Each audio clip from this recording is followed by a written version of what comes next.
This is Cs50, Harvard University's Introduction to the Intellectual Enterprises of Computer Science and the Art of Programming.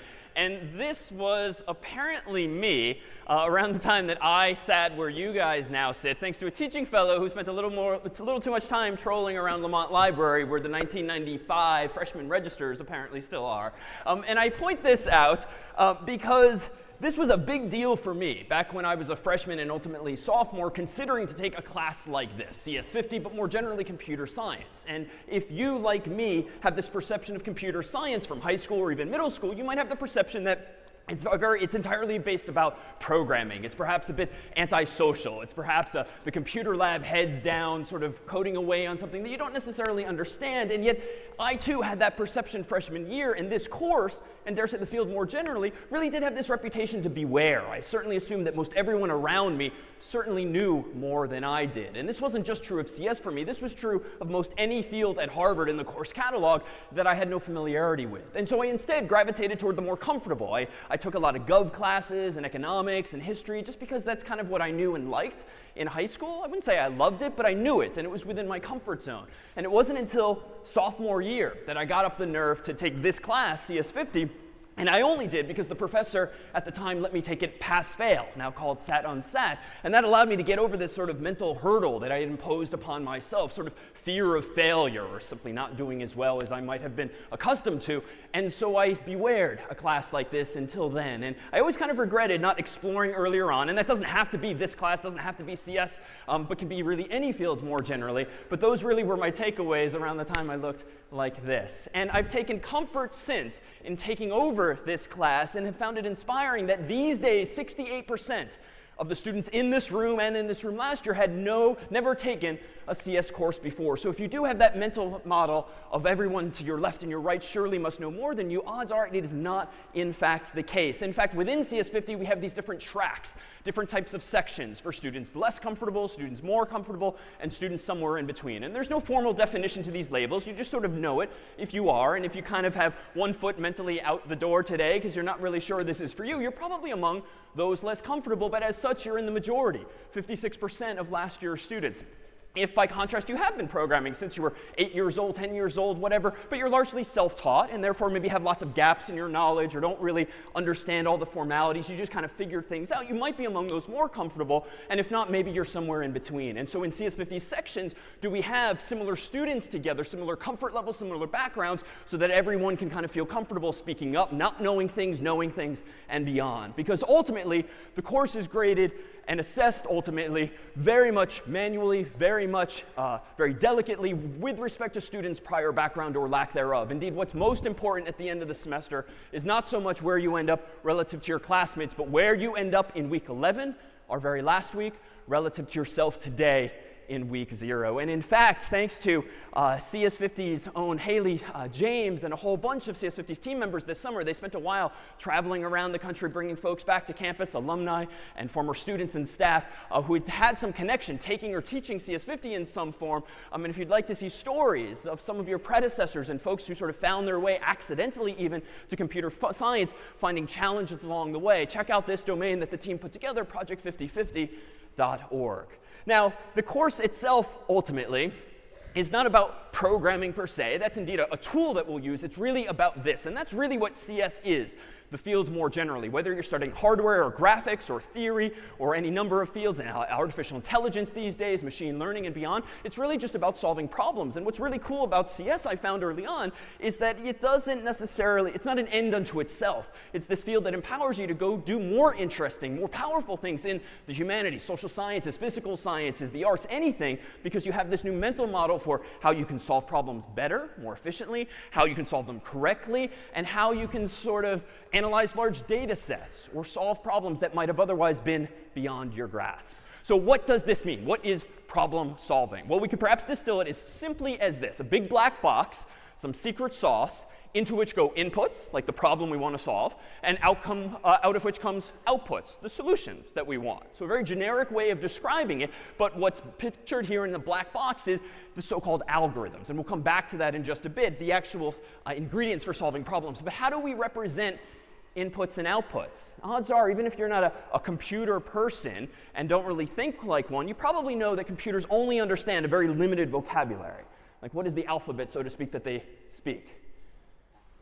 ASCII maybe, but more binary. Binary, bi meaning 2 for zeros and ones. So whereas we humans typically use decimal, dec meaning 10, 0 through 9 is in our alphabet of letters, computers, of course, as you may have heard, only use zeros and ones. Now, why is this powerful? Well, it turns out as soon as you have at least 2 digits in your alphabet, you can start to represent things much more powerfully and much more efficiently. For instance, if I wanted to count the people in this room, how many of you could I count on just one hand?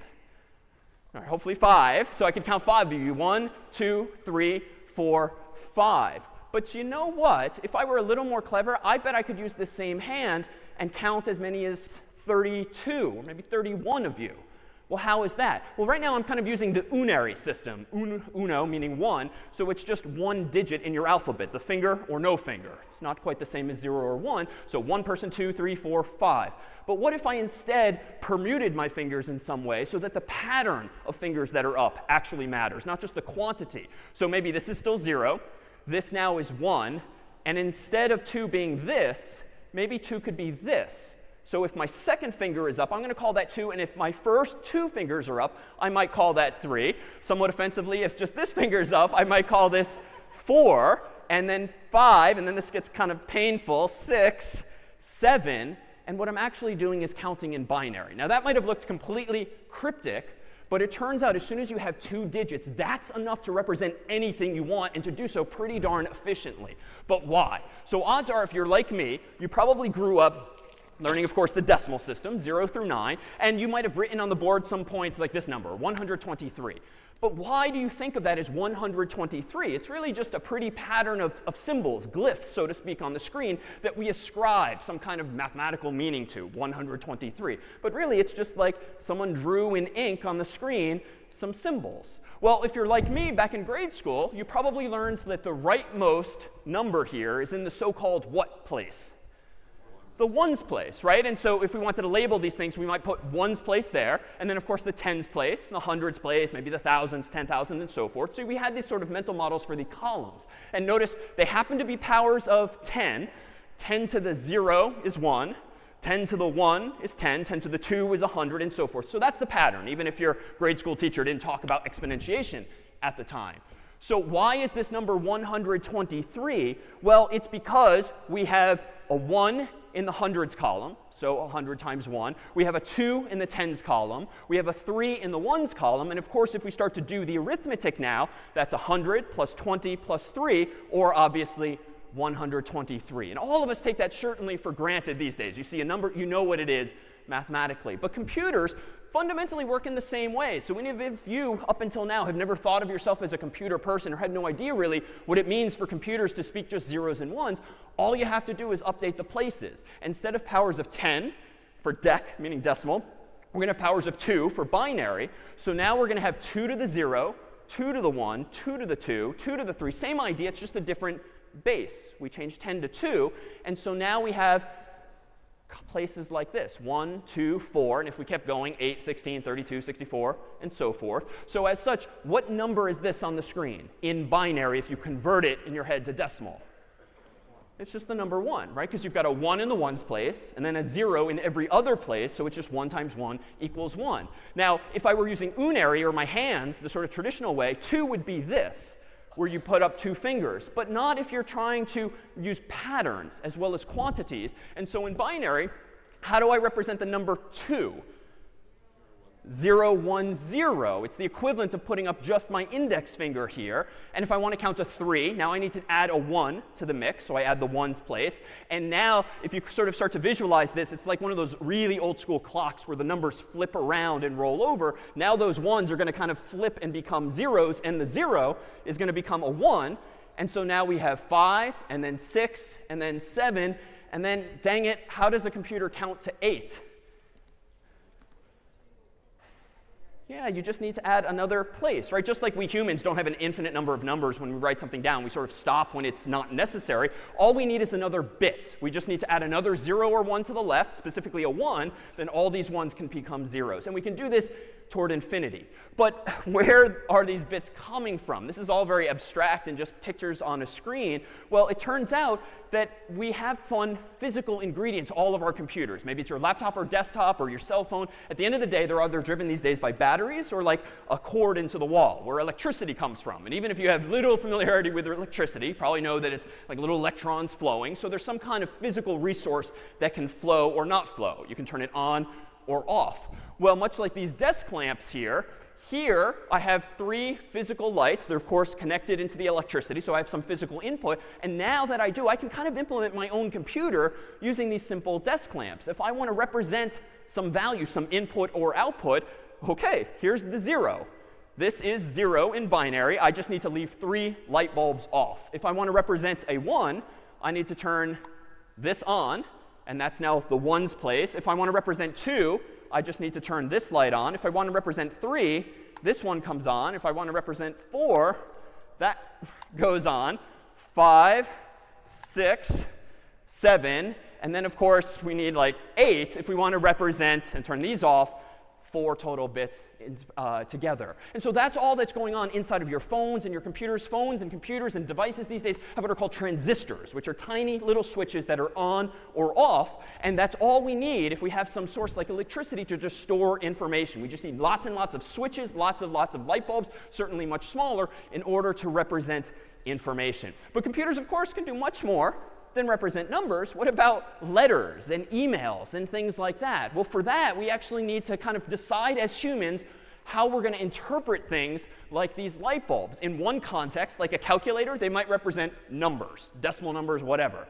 But in an email program, Microsoft Word, Google Docs, you probably want those light bulbs or those transistors in the computer storing not just numbers, else you could just do math. You want them storing letters and sentences and paragraphs and so forth. And so we need to have some kind of mapping.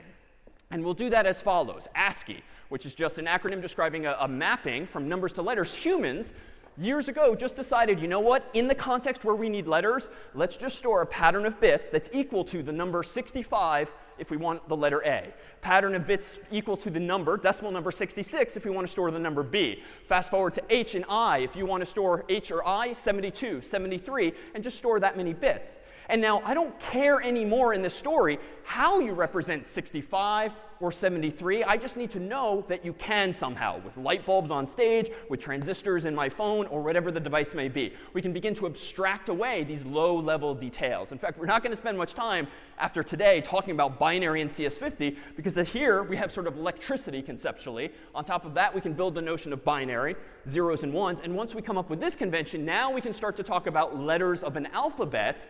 But that's not the only thing we can talk about. We can also talk about graphics and videos and all of the things we take for granted these days. For instance, and just to recap, what message have I encoded here on the screen, if you recall? Hi.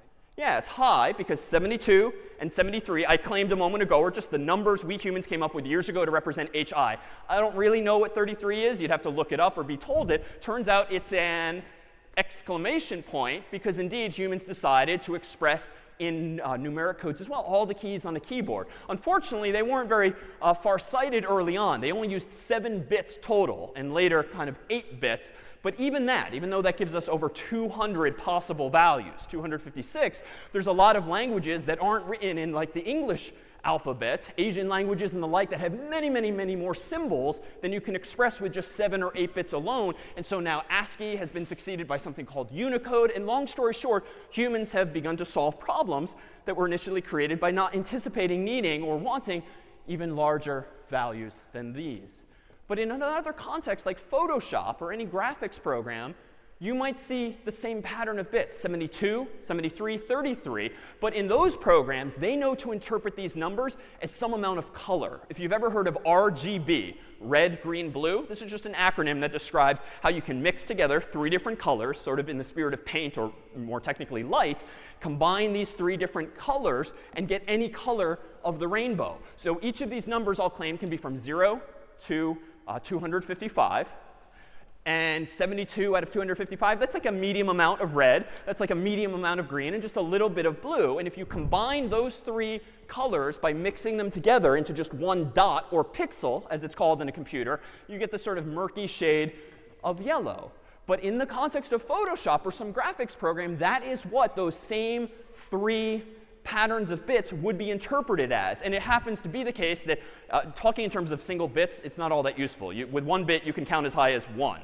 So humans long ago also standardized on a nomenclature. A byte, B-Y-T-E, is just 8 bits. And if you've ever heard of kilobytes and megabytes and gigabytes and terabytes and the like, those are just multiples thereof, typically orders of magnitude of 1,000 or 1,024 or more. So with just 3 bytes, 24 bits, can we represent letters, numbers, or the like? And ultimately, these are just examples of abstraction. And this is going to be a theme that permeates not just this class, but computer science more generally, taking very simple ideas that really don't seem all that interesting at first glance, but as soon as you use them as ingredients to solve a problem, you can then sort of reuse that tool to build something more interesting, reuse that tool to build something more interesting still, until you get to work with application development and solving real problems that you care about, taking for granted that people that came before you have solved a lot of these lower level implementation details, so to speak. So what is inside this black box? It is what we shall call algorithms. And an algorithm, if familiar, is what? It's kind of a fancy looking word, but it's a simple thing. What is an algorithm, if anyone knows? Yeah, just step-by-step instructions for solving a problem. That's it. That is an algorithm. Step-by-step instructions for solving some problem. So what might be a problem that we want to solve? Well, I'm reminded of, and I'm reminded of 5th grade. My homeroom teacher was trying to teach us, as effectively as she could, how to follow directions correctly. And at the time, it was a complete disaster. But I always remembered from that example the demonstration that she did, because it lent itself, although she didn't use this word at the time, to this notion of computational thinking, or thinking like a computer, if you will, whereby you want to solve something correctly, but to do so, you need to be fed very precise instructions. And this is easier said than done. And so, in fact, to recreate this, thanks to the team here, we have a plate. We have a loaf of bread. We have a jar of creamy Skippy peanut butter. And we have a jar of Smucker's Concord Grape jam. And then, for the invariable need, a whole lot of paper towel and this 1 knife.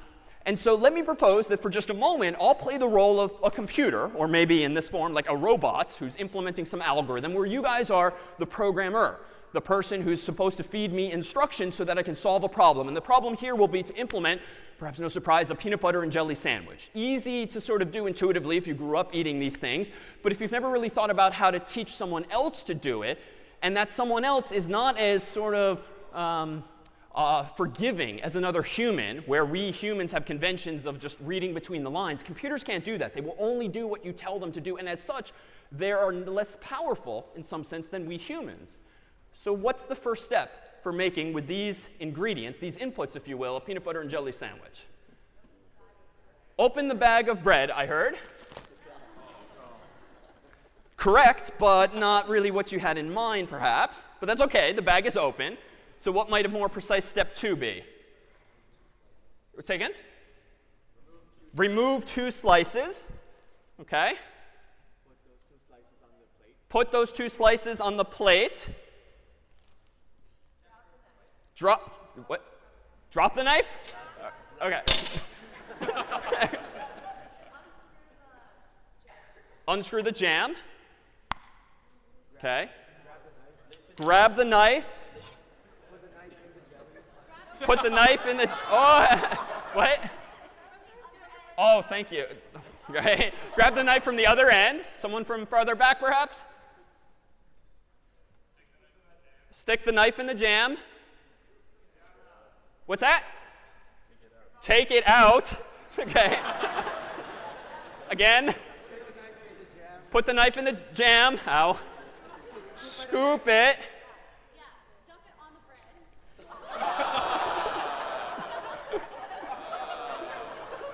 OK, we're halfway there. Now what? Spread the jam with the knife across the bread. Oh, evenly. Let's be careful here. OK. Great. OK. OK. Next. Do the same thing you did with the jam, but with the peanut butter on the other slice of bread. OK, so I think we did this first. we did this, then we did that, then, okay, I'll take some liberties. Okay, and now we put it in again. Scoop a little bit out, I heard this time. Onto the other slice of bread, thank you. Spread it evenly. Next time, have me use my right hand, please. Okay. Okay. And? Put the knife down. Thank you. Put the jam side on the peanut butter and delicious. Okay. Okay. Thank you very much.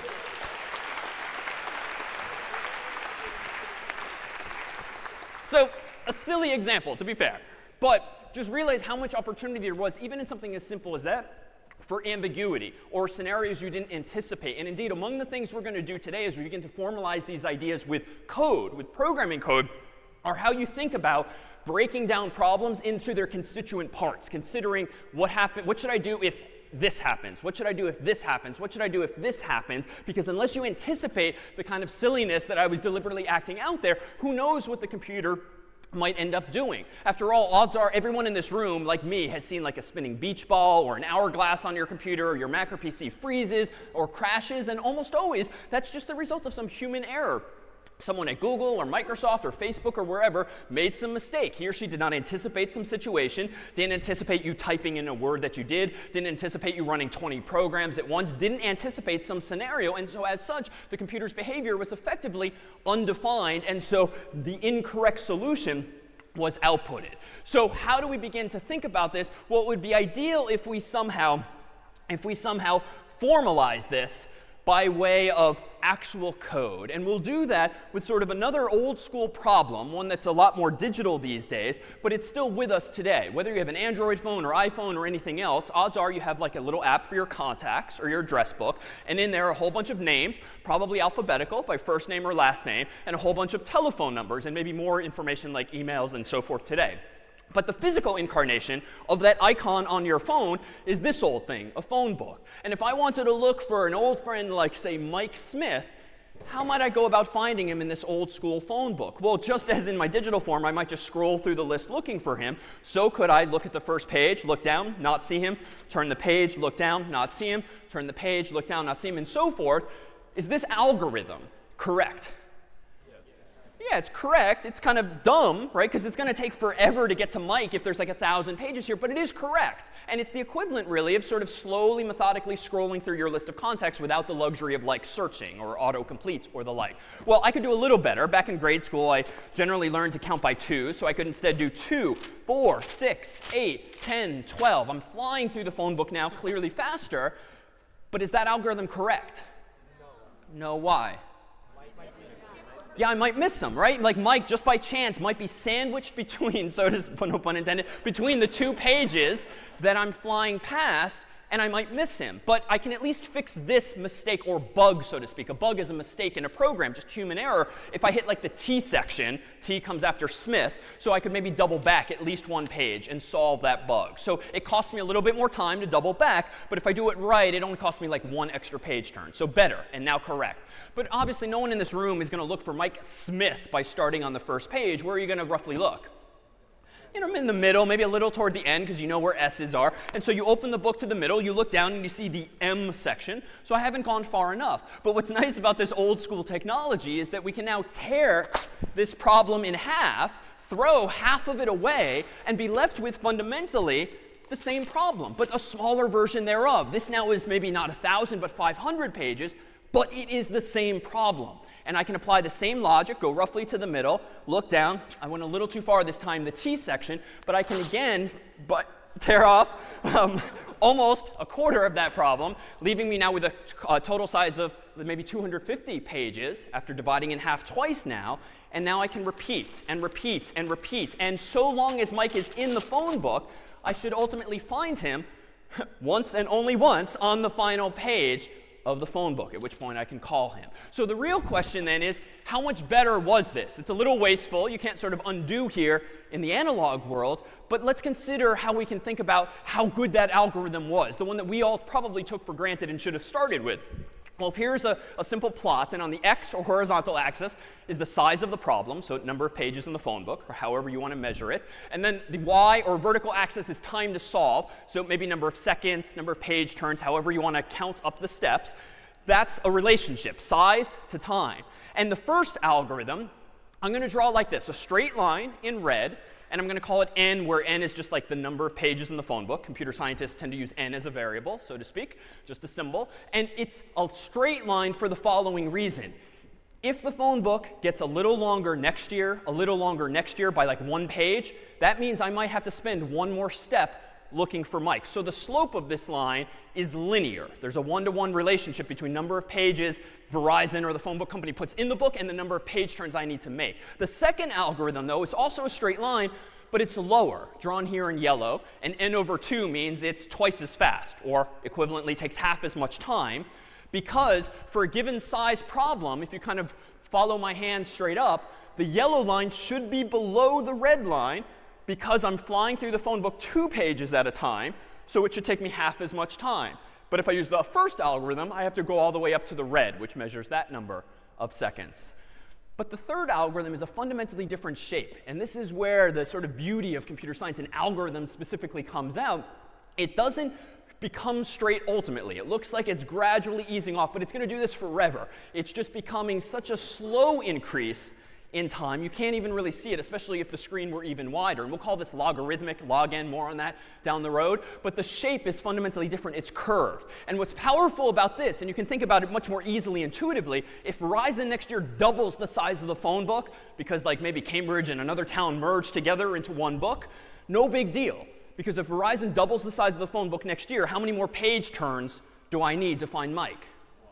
Just one, right? Because I just split the problem in half one more time, no big deal, instead of flipping through an additional 1,000 or 500 pages. And so this intuition with which you entered Sanders today, odds are you can harness it already to solve problems more effectively, so long as you start to notice the patterns and the sort of useful inputs with which you can solve problems. But we need to begin to formalize the process. We need to be able to express ourselves a little less organically than we did with the peanut butter and jelly. So how might we more methodically express that algorithm, the phone book, all of which, for which we probably nonetheless have an intuitive understanding? Well, let me start counting at 0, just because programmers and computer scientists tend to start counting at 0, because that's like all the light bulbs are off, so you might as well start there. And then step 0 would be pick up phone book. It's sort of an action. Do this. Step 1 is open to the middle of the phone book. That's pretty much what I did a moment ago. Step 2 is look at the names, another action or verb. Step 3, if Smith is among names. So this is a different construct. And that keyword here is going to be if. It's a question you're asking yourself. It's kind of a proverbial fork in the road. If Mike is among the names on the page you're looking, then call Mike. And I've deliberately indented it because in many computer languages, indentation means logically that you should only do step 4 if line 3 were true, or the answer to that question is yes. Else, if Smith is earlier in the book, he's meant to be to my left, then step 6, open to the middle of the left half of the book. So that's when I tore it in half, threw it away, and then repeat it on the left half. Else, if Smith, then go back to step 2, a key step. Now that I've divided the problem in half, and I'm looking in the middle of the left half, the problem is fundamentally the same as I claimed before. Just do the same thing, but on a smaller problem. And what's beautiful about this algorithm, it's recursive, so to speak, as we'll see down the road too, is that you keep doing the same thing, but because the problem keeps getting smaller, eventually you're not going to do this forever. You're going to find the answer you're looking for. And so we go back to step 2. Step 8, if Smith is later in the book, to my right, open to the middle of the right half of the book, and then again, go back to step 2.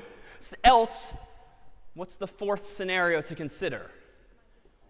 Yeah, what if Mike isn't in the phone book? He's unlisted. We'd better anticipate that lest my program crash or my computer freeze because it doesn't know what to do if Mike isn't there, so I'll quit in this particular case. And now let's tease this apart by highlighting in yellow those operative verbs or actions. Henceforth, we're going to call things like these yellow words functions, so to speak, in a programming language. These are verbs or actions, and I've called them out, albeit in English, because there's no one language here. This isn't like a formal vocabulary we're introducing. It's just my most succinct way of expressing that algorithm, and that's what pseudocode is. It's English-like syntax that anyone in the room should hopefully be able to follow if you're nice and clean and precise about it. But there's another type of keyword in here, and that's the if and the else if and the else if and the else. These are the keywords that languages typically use to represent these forks in the road. Go left, go right, go here, go there, do different things. And each of those decisions, if you will, is based on the answer to a question. And these questions we're going to call Boolean expressions, named after a person named Boole years ago. And a Boolean expression is just a question with a yes-no answer, or really more technically, a true-false answer. And notice, the fact that everything falls into like buckets of 2, yes, no, true, false, means we can use those light bulbs really to our advantage. Maybe off shall be no or false. Maybe on will be true or yes. Just using a one light bulb can we represent any of these answers to these questions. And so those are Boolean expressions. And then lastly, there's these things. Go to step 2, which is perhaps the most explicit. It's inducing some kind of loop or cycle. Do something again and again. And all of these ideas, functions, conditions, Boolean expressions, loops, and more, are going to permeate the several languages that we explore over the course of the semester. But of course, this unto itself is not yet real code. And today, in just a little bit, we're going to dive into real programming code, albeit graphically, using a language called Scratch, and then follow that on later next week with a programming language called C.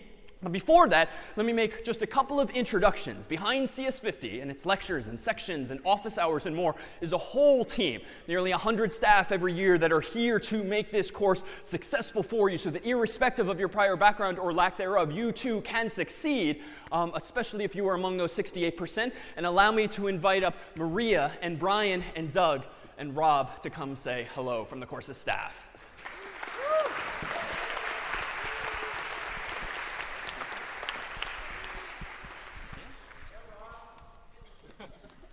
Good morning, everybody. My name is Doug Lloyd. I'm the course's senior preceptor and course manager. 12 years ago now, I sat figuratively where you sat. It was in Lowell Lecture Hall just across the street. I was among those less comfortable. I had never programmed before in my life. I took CS50. It totally changed the way I thought about problem solving. I switched to CS major shortly thereafter. And I've been on the staff with David for 11 years now, so it's great to be here once again. Thank you all for being here.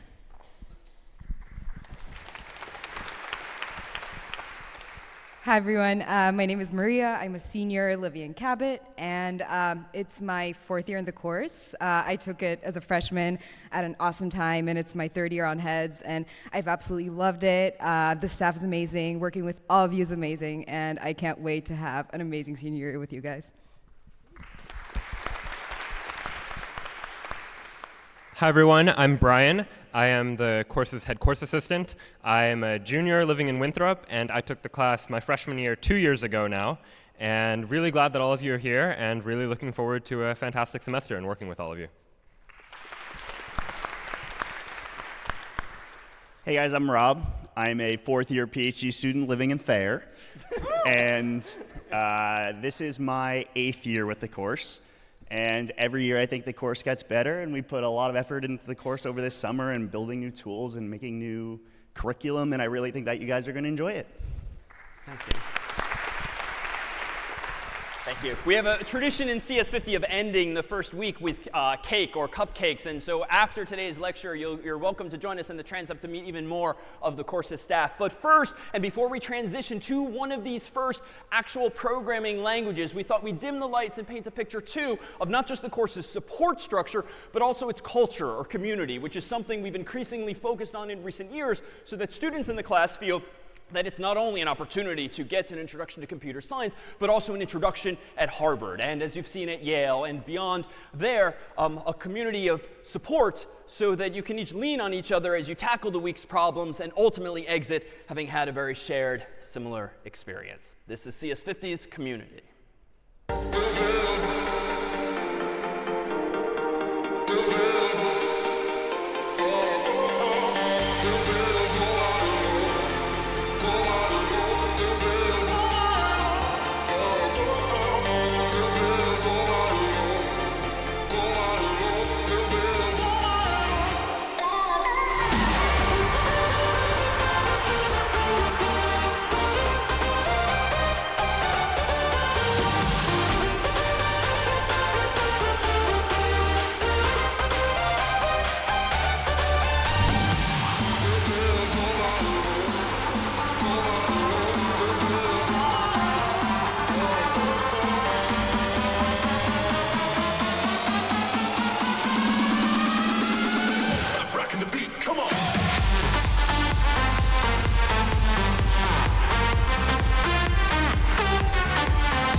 So before long, this is what code is going to look like. And frankly, it's pretty darn cryptic, and it's pretty darn distracting with the semicolons, as we'll see, and curly braces and parentheses and the like. And frankly, these kinds of syntactic distractions tend to get in the way of learning what's really the interesting intellectual content about programming and computer science more generally. And so we instead begin today, before transitioning next week to that language, with Scratch, an adorable language that was invented down the street at MIT's Media Lab some years ago that wonderfully has all of the concepts we've looked at thus far in the form of Mike Smith, in the form of peanut butter and jelly, and yet more ideas, and allows us to program today by dragging and dropping puzzle pieces, really, that only interlock if it makes logical sense to do so. And coincidentally, too, as you may have glimpsed as part of CS50's community, is, as you may have seen door drop this week, CS50 Puzzle Day, an opportunity to not solve problems using computers and programs, but rather peers, and forming teams of 2 or 3 or 4 across the river at the iLab for CS50 Puzzle Day. Grab one of the invites on your way out. The goal there being to message that computer science itself is indeed not about programming, but ultimately about problem solving, and in this case, pizza and prizes as well. So this here is Scratch, and what's nice about Scratch is that via this language, can we distill that previous more cryptic program into just a couple of puzzle pieces? And let's see the comparison. If we look back just a moment ago, there's this program in C, a fairly old programming language, but it's nice in that it's fairly small. We'll see that we learn almost every aspect of this language before long. But what do you think it does? Especially if you've never programmed before and don't even recognize some of the words on the screen, what operative word maybe does jump out at you? What is this? Print. So it's technically printf, which I don't really know what that means right now, but printing sounds familiar. And what's it going to print? Probably hello world. When I run this program on my Mac or PC, odds are it's going to print quite simply hello world. How? Don't know yet. But we'll get there. But for now, the same program in this other language, Scratch, can be implemented graphically by dragging and dropping 2 puzzle pieces together so that Scratch, as you'll soon meet as a cat, says hello world in a cartoon-like bubble on the screen. And so in fact, we'll be able to explore with Scratch all of these same ideas, functions, conditions, Boolean expressions, and loops, and then bunches of others as well that we'll then see again in C, and later in the semester in Python, and later in the semester in SQL and JavaScript and beyond. And so we'll begin by exploring them as follows. Let me go ahead and open up this program, Scratch. It exists in 2 forms, an offline version that I tend to use in class just so we don't have Wi-Fi issues, but then an online version at scratch.mit.edu, which you'll use for the course's first assignment, problem set 0. And this is what the environment looks like. On the top left, where this cat here is, we'll call this Scratch's stage. This is his 2-dimensional world wherein he can move up, down, left, or right. In the middle is a whole bunch of categories of puzzle pieces. This one here says move 10 steps, turn 15 degrees, and so forth. And up at the top are different color-coded other categories of other puzzle pieces we might want to use. And then at right here is the so-called scripts area. This is where I can program. This is where I'll drag and drop these puzzle pieces. And down here, if I want more than one cat or some other character, I can create other sprites or characters as well. So how do I program in this case? Well, notice first that Scratch's world has a green arrow and a red stop sign. Green arrow is going to mean go. Stop sign is going to mean stop. So that's how I start and stop my program up here just above Scratch. Meanwhile, if I want to start programming, I'm going to do this. And I know this only from having used Scratch before, where things are. If I click on the events category, notice this puzzle piece here. When green flag clicked, I can drag and just drop that puzzle piece anywhere on the right. And my program's not going to do anything yet because I haven't finished the thought. But if I now go to looks, a different category in purple, I might say something like say. And now notice when I get close enough, they're sort of magnetic. They want to interlock. So I can let go and then type in here, hello, comma, world. I'll zoom out now, move my cursor over to the green flag, and click. And now I've written my first program. Right? It's not all that complex, certainly. All I did was drag and drop a couple of graphics. But logically, it's doing exactly what I told it to do. Well, before we proceed further, let's see what some of these blocks are fundamentally going to look like so that we have a mental model for these various color-coded categories. In purple, we're going to see functions, actions, or verbs, like we saw with the phone book example. Here we're going to have conditions. It's a few more puzzle pieces, but they very beautifully interlock together. And this is a branch or a condition. And notice, too, just like in my textual program, I indented things by hitting the space bar or tab key. So here is it kind of indented because the yellow wraps around the whole puzzle piece. So it's only going to say x is less than y if those orange puzzle pieces, x and y, which we'll call variables, which just like in algebra hold values, like 1 or 2 or 3 or 4, we're going to say x is less than y in that case. Meanwhile, we can nest these things. So even though they look like a fixed size, they'll actually grow to fit other blocks if you want to cram more in. So here we have a three-way fork in the road just by combining these ideas. If x is less than y, then say x is less than y. Else, if x is greater than y, then say x is greater than y. Else, the third scenario, of course, is x must be equal to y. So this is how we'll program. We'll just drag and drop these puzzle pieces together. What is this green block here called, generally speaking? Well, the condition we'll technically call the yellow that's using this green block.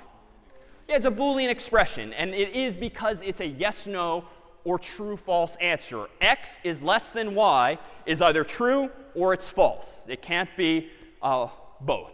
And so we might have, more generally, is I less than 50? You don't have to compare variables. Just like in math, you can compare numbers against variables.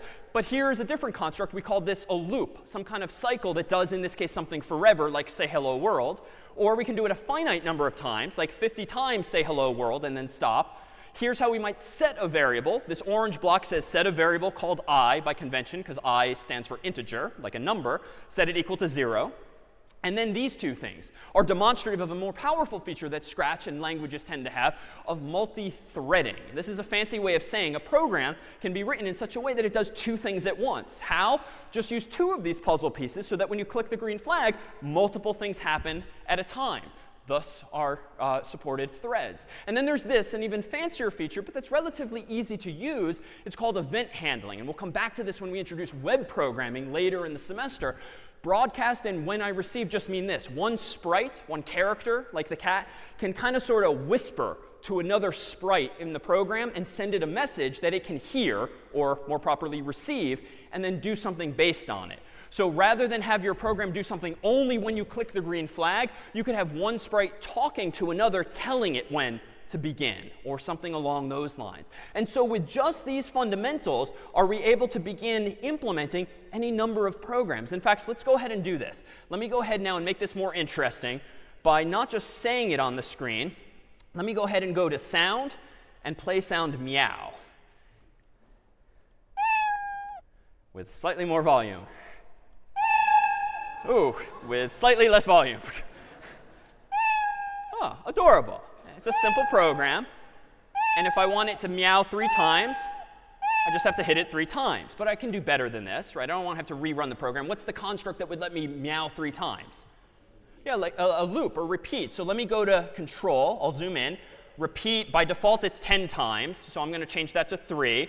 I can drag this away and now put it inside. Notice it wants to connect inside, and it grows to fit. And now I can let it connect there. Let me hit play again. What happened there? My first bug. This is subtle, but it's the kind of thing that should give you pause, especially if encountering this on your own. Turns out I should have thought a little more closely about what blocks to use. The hint is kind of on the screen, though it's very subtle. Until done. Like there's this alternative block. And you know what? I don't know why this is going to be true yet, but let me do this and get rid of this by just dragging it away. Let's see if this fixes the problem, even if we're not sure why.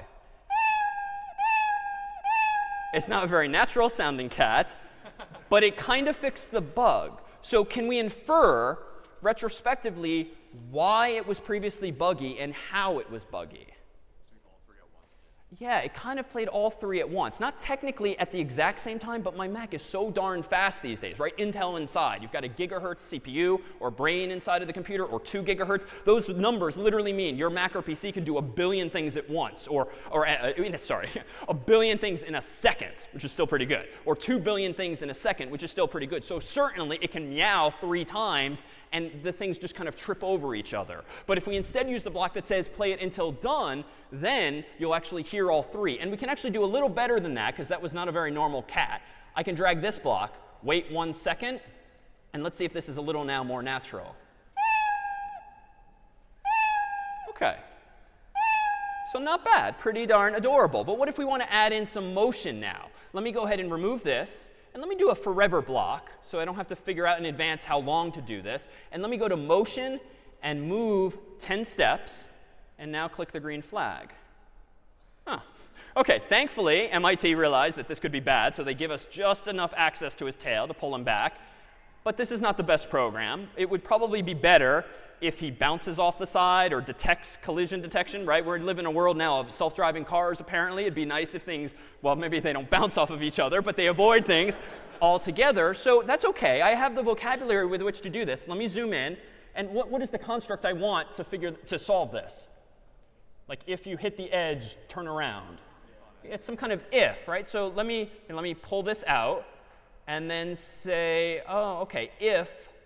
Now I have to finish the sentence, and I can do this more quickly just from experience. So I'm going to go to sensing, and then I'm going to grab this Boolean expression in blue. And notice it's way too big, but it will grow to fill. And now from this dropdown, I can actually ask this question instead. If touching edge, what might I want to do? Maybe turn like this. And I'm going to turn like 180 degrees just to completely wrap around. And now I need to move this back in. And again, it looks like it might not fit, but it will grow to fit it. Else, go ahead and move 10 steps. So let me go ahead and hit play now. OK. Still a little buggy, but at least it's dynamic, and it's doing this forever. Now we can stray from the academics of this example and do something silly like this, just so you know what features it has. This is a microphone. Oh, that was me recording. This is a microphone. Here we go. Ouch. OK, that's what the word ouch looks like as a waveform. Let's now call this ouch. And now I need sound. Whoops, scripts, sound, play sound, ouch, logically. So just to give you a sense of what we did, if touching edge, play sound ouch, turn around. Ouch. Ouch. Ouch. It's a little bit of a delayed reaction, but we've now sort of combined these different ideas. And already, we've kind of moved quickly beyond where we started. All we did initially was say something. Then we moved the cat. Now we moved it forever. Then we moved it forever unless you hit the edge, in which case you should turn around. So just by building on these very simple ideas, can we make more complicated programs still? And let's fast forward for just a moment before we tease apart some of the more sophisticated features to take a look back at actually the very first program I myself wrote back in graduate school. When Scratch first came out, I called it Oscar Time, since I always loved Sesame Street. And this was the program I made that combines many hours after first starting with Scratch, a whole bunch of these same ideas. And rather than I playing this, it'd be more fun if someone else perhaps plays. Could we get a brave volunteer, maybe a little farther back? Yeah, what's your name? Monsi, come on up, Monsi. All right, thank you to Monsi.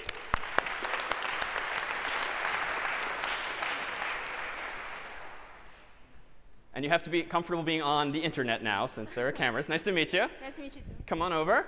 And so with Oscar Time here, notice there's a whole bunch of sprites. So you'll see a bunch of things happening at once. And realize I did not start writing this program by implementing this game. I implemented just pieces of it at a time until the net effect, too many hours later, was the game you're now about to see. Let me go ahead and full screen it.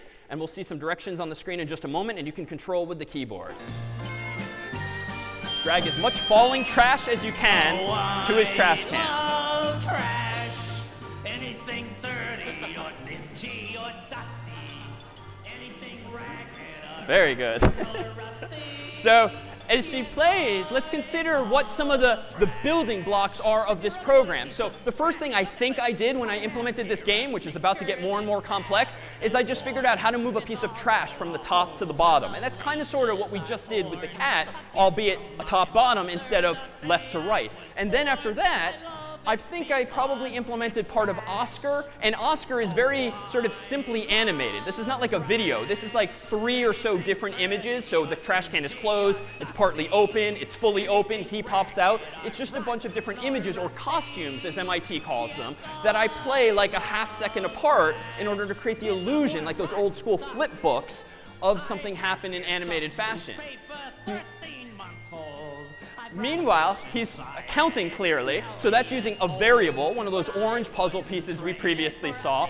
There's some kind of randomness. It turns out programs, and Scratch included, can use pseudo randomness, kind of sort of random values so that the trash sometimes falls here, or here, or here. And lots of video games do this, right? A lot of the games you might have grown up playing would be pretty lame if they are the exact same every time you play them. You want the computer or CPU to do things a little differently or randomly. Now look at this restless junk. I thought it won't work, and then no telephone, a broken umbrella. Now keep in mind, this song is like 3 minutes long, and having just one bug partway through this program was an absolute nightmare to debug. Waiting the minute or two until it happened again. I love trash, anything 30 or 50. It never really stops. Okay, congratulations. Thank you.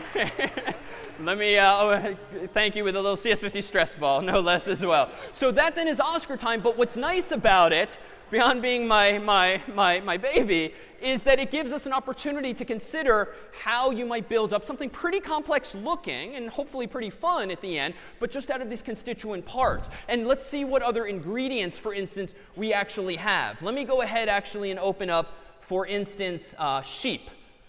This is an example, and this, like all of today's, or on the course's website if you want to play. I changed the cat to a sheep in this case, and if I hit play, you'll see what happens here is the sheep, whoops, the sheep does not count at all.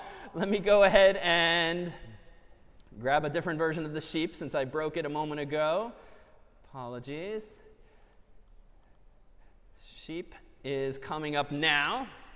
So here we have a sheep with a very simple script that is also missing his program. Oh, how embarrassing. And here we have the online version of Scratch. And of course, since every browser in the world now blocks Flash, we have to enable it. Here we go. And now finally, we have the sheep counting. So very anticlimactic. This is literally just a counting sheep. OK.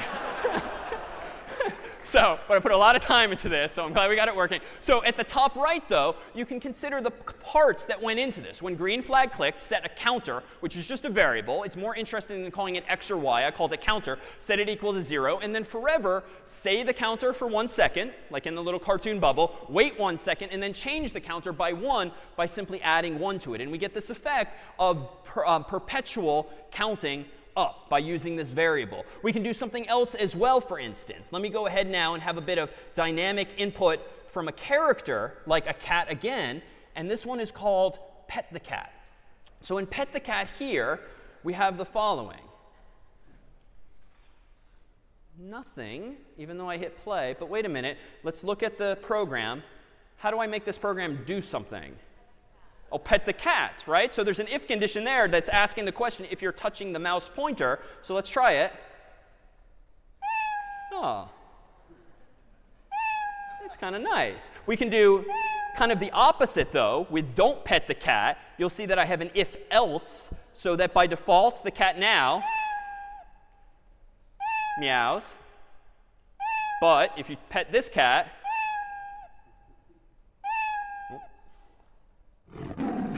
so don't pet this cat. How did this work? Well, you just need another fork in the road. If you're petting the cat, make the lion sound, else just meow in a much nicer, more tranquil way. And we can go beyond this, too. Let me go ahead and now open up threads, which is an example of a program doing multiple things at a time. In this case here, we have another type of cat and a bird, and which seems to be the smarter of the two? The cat kind of knows a bit more than the bird about what's going on. Sort of AI, if you will. OK, so same sound there. But notice now we have interaction between the two. The cat, frankly, is kind of cheating. It's not really AI. It's just point at the bird. And so here we have a puzzle piece that says forever, if touching the bird, play the lion sound. So that's how the program ends. But at the bottom there, point towards bird, move 1 step. Point toward bird, move 1 step. And so what does this do if I get a little sort of impatient and I give the cat some godlike powers here, just to speed it up, moving 10 steps at a time? And that's all, again, animation is. Instead of moving 1 dot or pixel at a time, move 10, the effect of which to us humans is that it actually moves a lot faster. Of course, we can give the bird an advantage. So the bird is apparently moving 3 steps at a time. Let's up that to 30. that did not work out very well either. But in this case, the two sprites are interacting because one is checking whether or not it's touching the other. Meanwhile, you can do this. Let me introduce events, which is another program too. It's not very long, but it again has two sprites, two little puppets here. And if I hit play here, nothing happens until I hit the space bar. When, if you played this game growing up, one says Marco and then the other says Polo. But one is saying Polo in response to the other saying Marco. Let me look at the sprite for the orange puppet here, and you'll see this. Forever do the following. If key space pressed, so if the space bar is pressed, then say Marco for 2 seconds and then broadcast an event. And an event, for our purposes today, it's like a whisper. Whisper something that only other sprites can hear, not humans. Meanwhile, if I look at the blue puppet, there's not much going on there. When you receive that event, that whisper, say Polo. And so we have interaction between these two sprites, much like Oscar was responding to the trash being dragged and dropped over his trash can. Finally, we have this one here, hi, hi, hi, which combines some of these ideas as well, that allows you to implement perhaps a familiar idea from like a video game on your phone or the computer. This thing just very annoyingly barks in perpetuity until you figure out how it works. How do I make this stop? Yeah, so if you look at the code at top right, it mentions the space bar, and it stopped. Why? What does hitting the space bar actually seem to do logically? It's in this left-hand program. If key space pressed, what am I doing? If muted, which looks like a variable because it's an orange block, if muted is 0, set muted to 1, else set muted to 0. So what does this mean? Well, this is kind of the programming equivalent of this. If the light bulb is off, turn it on, else turn it off. And so it's just a way of changing state or changing the answer from false to true or true to false. And then I'm using that information to decide on the right if muted is 0. So 0 means off or false. So if it's not muted, if muted equals 0 means not muted, play the sound C line. And that's how the program stops until I undo it by actually hitting that. So we have all of these puzzle pieces, if you will, all of these ingredients, and all of these abilities to weave these ideas together. And you can do ultimately some pretty amazing things. And in fact, in the spirit of bringing our two campuses together, both here and in New Haven, we thought we'd conclude with one final game here for which we need one additional volunteer to play for us here, Ivy's Hardest Game. Let's have you come up because your hand was up last time too. What's your name? Luke. Luke, come on around. So here comes Luke to play Ivy's Hardest Game. This was written by one of your own CS50 predecessors, a former student. And you'll see the instructions here on the screen in just one moment. Here we go, full screen. I'm going to go ahead and play for you, and you'll use the arrow keys in this game. Here we go, Luke. You can't touch this. You can't touch this. So far, it's a very easy game. Touch this. Very good. You can. It's okay.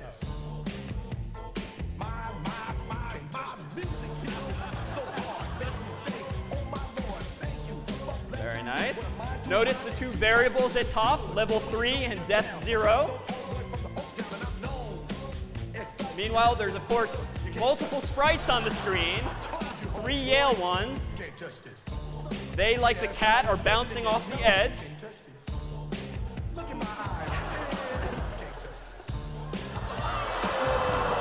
Very nice. Oh! Keep going, keep going. Death is now 1. Death is now 2. Infinite. It's okay. Very nice. Level 6.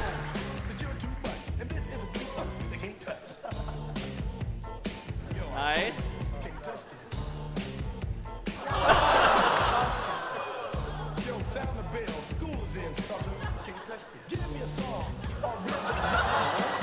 Clearly there's an if near Harvard, move away. Nice.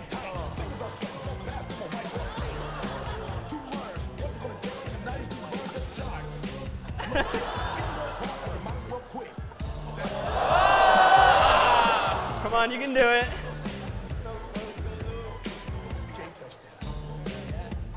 Second to last level.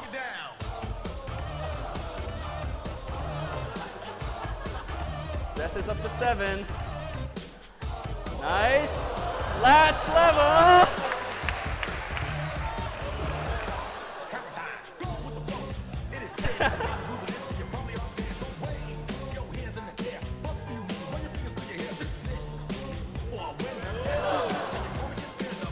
Takes a couple more tries.